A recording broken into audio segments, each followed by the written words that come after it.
Well, hello, YouTube. It's been a long time since I posted a video. Possibly years? I don't know.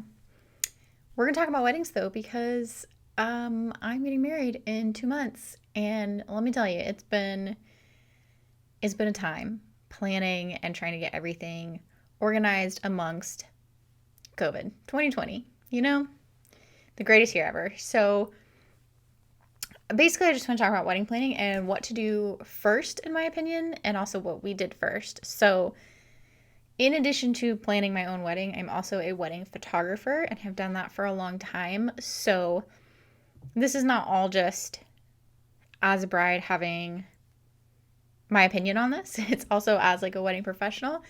And I've talked to a lot of other wedding professionals and watched a ton of videos. So, here we go.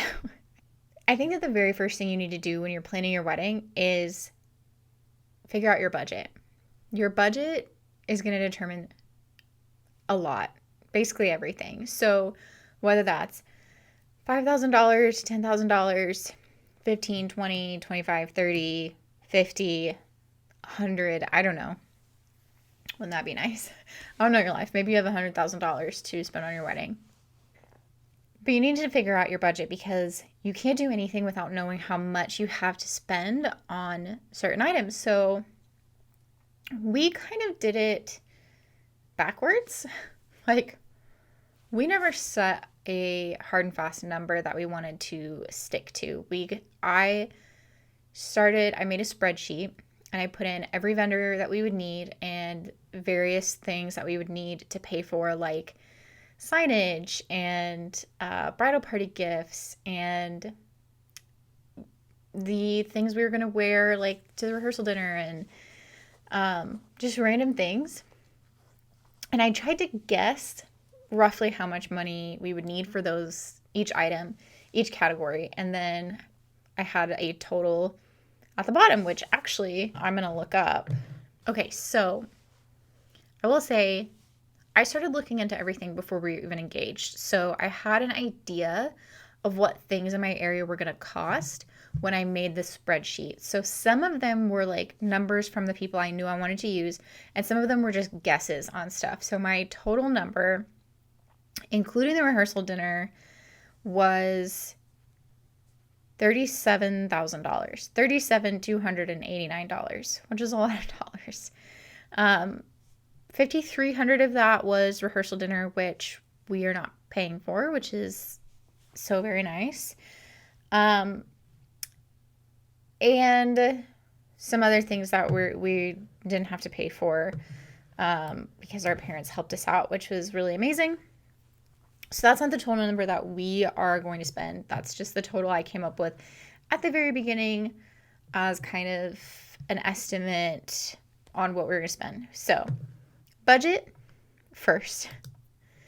Then you need to know what your guest list is going to be, because the guest list and the budget like go hand in hand. The number one thing that will completely blow your money is a huge guest count. Now, if that's very important to you and you have 500 very close friends and family members, great. Just understand that you're going to be spending a lot of money because that's a lot of people. And depending on the type of wedding you have, if you're serving dinner, most caterers are per person. It's a per person price.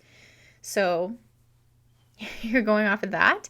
And then if you need to rent tables, if you need to rent chairs, linens, all of those things are per person essentially. So that will go a lot. Those things go hand in hand a lot.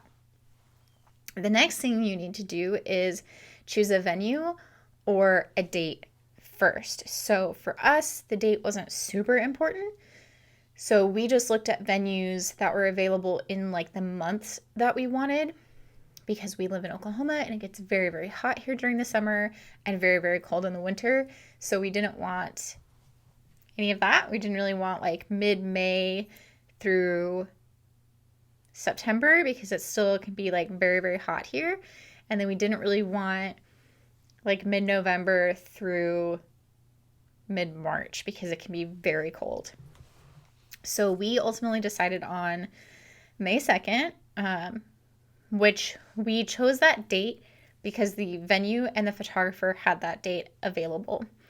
And for me as a photographer, that was a very important thing. So I immediately knew who I wanted to do it. So I reached out to her first and was saying, hey, what dates are you available? And then we found the venue we wanted and we said, what dates do you have available? And then I double checked both to make sure that they were both available on the same day. And then we said, yep, okay, great, let's do it. So obviously it is well past May 2nd, and no, we are not married. We're getting married in November because of COVID ruining everything. Anyway, so obviously next we chose a photographer. So I think next, like high on the list, is photographer and videographer, and or I've never heard of someone only doing video, but if that's your thing, cool. Those things were high on the list. Photographer's high on the list for me, obviously. So we booked her when we booked the venue, like I said. Next, I think would be if you're going to use a planner or a coordinator, finding that person. So the difference is like a planner will help you plan things, like find vendors and actually like map out your whole plan and plan. And a coordinator is there to make sure everything goes smoothly on the day. So they're not helping you plan anything, really. They're just managing your timeline, kind of. That's a very simplified version of what they do. Like, it's a lot, but that's the gist of it. So if you're going to work with one, towards the beginning of your booking vendors would be a great place to do that. If for no other reason, just then that they can help you find vendors that will help meet your needs and fulfill your vision. So you're also going to want to decide on a caterer and or bar service. So if you were serving a dinner or a brunch or a lunch or whatever, you're going to want to find your caterer and get them locked in as soon as possible. If you're not serving food, obviously you don't have to worry about that, and you can just focus on the bar, or if you're not doing that, figure out something else. But you're also going to want to get a bar service locked in if your caterer doesn't offer that as well. So for us, we are doing a taco truck. So then we actually just found, I have people that I used to work with that were bartenders that are wonderfully going to be helping us out on the day. So we are able with our venue to bring our own alcohol, which is great.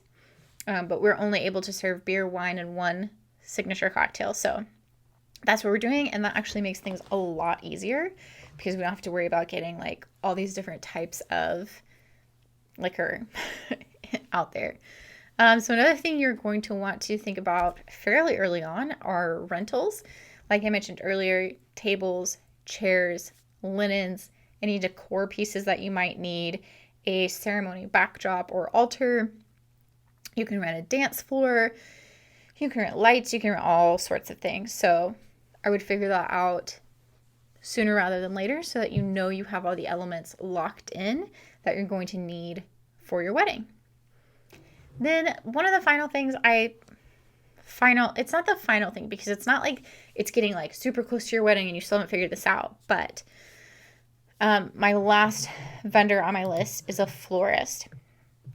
Now, any of these vendors can be like their order can be switched depending on what is most important to you. So if the photographer is not all that important to you, but the flowers really, really are, you might want to book your florist before you book your photographer. So find out whatever it is that you're like, this is super important to me, and book that person first so that you have them and you don't have to worry about it anymore. And then you can just get to the like decor details, strategy, aesthetics portion of you working together.